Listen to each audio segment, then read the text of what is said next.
Play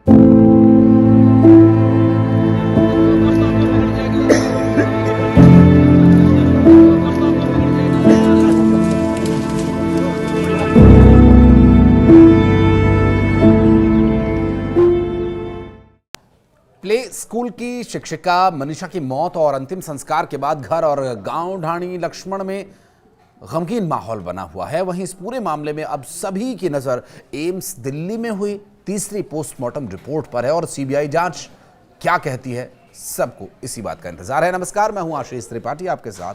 Delhi AIIMS में लिए गए सैंपल को सेंटर फॉरेंसिक साइंस लेबोरेटरीज में भेज दिया जाएगा। सीबीआई जांच के बाद इस पूरे मामले में पूरी तरह से स्थिति स्पष्ट होने की संभावना है। ये हत्या है या आत्महत्या। तो वहीं शुक्रवार को मनीषा की अस्थियों का विसर्जन कर दिया गया। गांव ढाणी लक्ष्मण निवासी प्ले स्कूल की शिक्षिका मनीषा 11 अगस्त को स्कूल की छुट्टी के बाद संदिग्ध परिस्थितियों में लापता हो गई थी और 13 अगस्त को सिंघानी गांव के खेत में उसका शव मिला।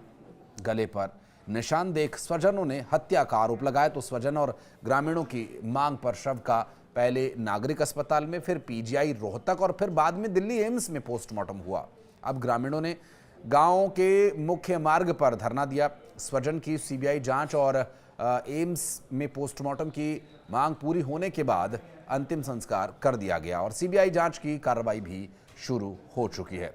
परिवार की मांग है कि भिवानी पुलिस ने जो case central bureau of investigation यानी सीबीआई को देने की प्रक्रिया शुरू कर दी है, उसी पर कार्रवाई हो। लेकिन इसे लेकर के सीबीआई को पत्र जो लिखा गया था, जल्द ही पुलिस अब इस पूरे मामले की जांच की फाइल्स जो है वो सीबीआई को ट्रांसफर करेगी और अब तक की जो जांच है उन फाइल्स को सीबीआई के पास रिकॉर्ड समेत ले जाया जाएगा और इस केस में पुलिस इन्वेस्टिगेशन टीम को केस के जांच संबंधित पूरी जानकारी सीबीआई को सौंपी जाएगी।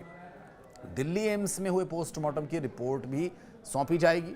दरअसल गले पर निशान देख करके परिवार के लोगों ने हत्या किए जाने की आशंका जताई थी और उनके परिवार के लोगों का इस पूरे मामले पर और गांव के लोगों का कहना है कि इस तरह से जो हत्या की गई है, इस हत्या के पीछे जो लोग हैं उन पर कार्रवाई होनी चाहिए और ग्रामीणों ने गांव के मुख्य मार्ग पर मांग को लेकर धरना भी दे दिया था और परिवार के लोगों और उनके साथ जो स्वजन थे सीबीआई जांच की मांग को लेकर के प्रदर्शन भी कर रहे थे। इससे पहले एम्स में पोस्टमार्टम की मांग पूरी होने के बाद अंतिम संस्कार किसी तरह से हो सका और अस्थियों का विसर्जन भी कर दिया गया है।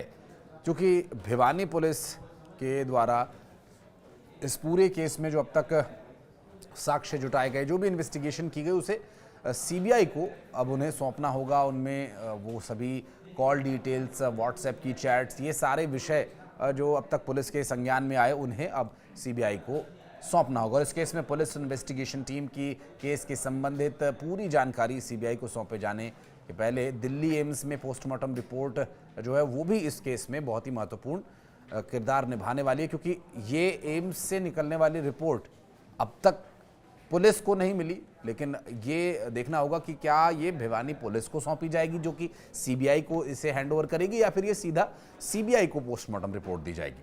तो वहीं मनीषा के पिता जो इस वक्त गमज़दा हैं, गमगीन हैं, परेशान हैं, तो वो नेताओं से भी ज़्यादा परेशान हो गए हैं, क्योंकि नेता अब इस तरह की घटना है और अब ये मामला काफ़ी चर्चा में है तो हर कोई नेता वहाँ पहुँचने की कोशिश कर रहा है। जो हरियाणा की स्थानीय क्षेत्रीय पार्टियाँ हैं या राष्ट्रीय पार्टियां, उनके नेता बारी बारी से उनके घर पहुंच रहे हैं। उनके पिता ने हाथ जोड़ लिए, हाथ जोड़कर वो बोल रहे हैं कि कभी कोई आ रहा है तो कभी कोई आ रहा है, कोई कुछ कहता है तो कोई कुछ कहता है और मुझे कभी किसी की सुननी पड़ती है तो कभी किसी की। अब इन सब मामलों पर राजनीति न करें, इसलिए हाथ जोड़ करके उन्होंने निवेदन किया है नेताओं से। हालांकि इससे पहले हरियाणा के डीजीपी शत्रुजीत कपूर ने भिवानी में प्रेस कॉन्फ्रेंस में ये बताया था कि सरकार ने परिजनों की जो मांगे हैं उन्हें तो मान ही लिया, जिसमें से कि एम्स में पोस्टमार्टम की कार्रवाई हो चुकी है और सीबीआई जांच के लिए भी कार्रवाई की जा रही है। तो इसी बारे में वे बता रहे थे और अब आगे की जांच सीबीआई तो करेगी। और डीजीपी ने बताया कि 11 अगस्त 2025 को मनीषा स्कूल आई थी। जिस बस से वो हर रोज स्कूल आया जाया करती थी, उसी बस के ड्राइवर को उसने 1:30 बजे के करीब फोन करके बताया कि आज वो बस में नहीं जाएगी। मामले में एक सीसीटीवी फुटेज भी सामने आया जिसमें मनीषा पेस्टिसाइड की शॉप पर गई हुई दिखाई दे रही है। हालांकि सीसीटीवी फुटेज में मनीषा काफी दूर दिखाई दे रही है। दुकानदार ने यह बताया कि पेस्टिसाइड खरीदने की जो प्रक्रिया होती है उसी को फॉलो करके पेस्टिसाइड दिया गया था। अब उसकी एंट्री की दुकानदार ने यह बताया कि बच्ची आई थी और इस पूरे मामले में उसने पेस्टिसाइड खरीदने की बात स्वीकार की है कि उस बच्ची ने पेस्टिसाइड खरीदा था और डीजीपी ने यह बताया कि दुकानदार के बयान दर्ज कर लिए गए हैं और उस वीडियो के बाद पूरे एरिया में कोई और सीसीटीवी फुटेज नहीं मिला है, जिसके चलते कोई और आई विटनेस इस मामले में नहीं है। इसके बाद 13 अगस्त को डेड बॉडी मिली। डीजीपी ने यह बताया कि खेत में काम करने वालों ने कुत्तों का झुंड वहां पर देखा, जिसे देखकर ऐसा लग रहा था कि कुत्ते किसी को खा रहे हैं, कुछ खा रहे हैं वहां पर। और जब वो कुत्तों को हटाने पहुंचे तो उन्होंने देखा कि एक लड़की का शव यहां पड़ा हुआ है और उसके बाद सूचना इस मामले की पुलिस को दी गई। पुलिस ने बॉडी को कब्जे में लेकर भिवानी अस्पताल में इसका पोस्टमार्टम कराया। पोस्टमार्टम की जो रिपोर्ट आई है उससे परिवार संतुष्ट नहीं था, तो इस पूरे मामले में फिर परिवार के लोगों का आक्रोश और स्थानीय लोगों में जिस तरह की प्रदर्शन और ये पूरा जो मामला गरमाया, उस पूरे मामले को देखते हुए फिर पीजीआई शव को ले जाया गया। दूसरा पोस्टमार्टम यहाँ पर हुआ जिसकी वीडियोग्राफी भी कराई गई और उसके बाद भी परिवार के लोगों ने आशंका जताई कि इसमें भी उचित रिपोर्ट, उचित कार्रवाई नहीं हुई है। तब कहीं जाकर एम्स बॉडी को भेजा गया पोस्टमार्टम रिपोर्ट के लिए, जो कि अब आने को है। तो ऐसे में सहयोग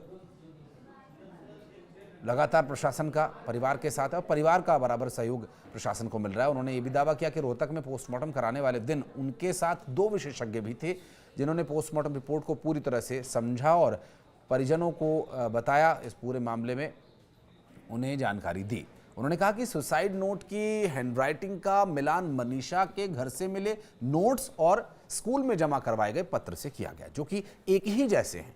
उन्होंने दावा यह भी किया कि यह सब मनीषा के परिजनों को पता है। कोई भी आत्महत्या जैसा कदम आसानी से नहीं उठा सकता और इसके पीछे कोई ना कोई बड़ी और ठोस वजह होती है। दरअसल कुछ स्थानीय जो छुटभैये नेता हैं वो भी परिवार के लोगों से मिलने पहुंचे हैं और अब वो न्याय की मांग उठा रहे हैं। और जिस तरह से एक व्हाट्सएप चैट की बात सामने आई है, तो उस चैटिंग को लेकर भी कुछ नेताओं का ये कहना है, स्थानीय लोगों का ये कहना है कि वो चैट्स पब्लिक नहीं होनी चाहिए। इससे पहले शिक्षिका मनीषा की मौत के मामले पर मचे बवाल के बीच कुछ दिन तक इंटरनेट सेवाओं को भी बंद रखा गया था, जिस वजह से लाखों का लेन देन भी प्रभावित हुआ और इंटरनेट बंद होने की वजह से लोग बाजारों में ऑनलाइन पेमेंट भी नहीं कर पा रहे थे।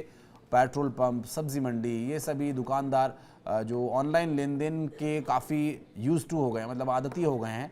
अब वो बार बार ये कह रहे थे कि भैया कैश है तो ही सामान लेना, पेट्रोल तभी मिलेगा, सब्जी तभी मिलेगी, क्योंकि यहाँ पर कुछ भी इंटरनेट नहीं चल रहा है, वाईफाई की सुविधा भी नहीं है, जिस वजह से लोगों को काफ़ी परेशानी का सामना इस दौरान करना पड़ा। लेकिन हम उम्मीद करते हैं कि सीबीआई की जांच में बहुत जल्द खुलासा हो और मनीषा की, माफ़ कीजिएगा, ये हत्या है या आत्महत्या, ये बात स्पष्ट हो पाए। और अगर ये हत्या है तो इस मामले में परिवार और पीड़िता को न्याय मिलना कब तक संभव हो पाएगा, इस बारे में भी हमें कुछ और इंतजार करना होगा। आप इस मामले में क्या सोचते हैं, आपका विवेक क्या कहता है? कुछ कहना चाहे तो कमेंट सेक्शन में आके आप प्रतिक्रिया दे सकते हैं। वीडियो अगर इन्फॉर्मेटिव लगा हो तो इसे लाइक करें। धन्यवाद।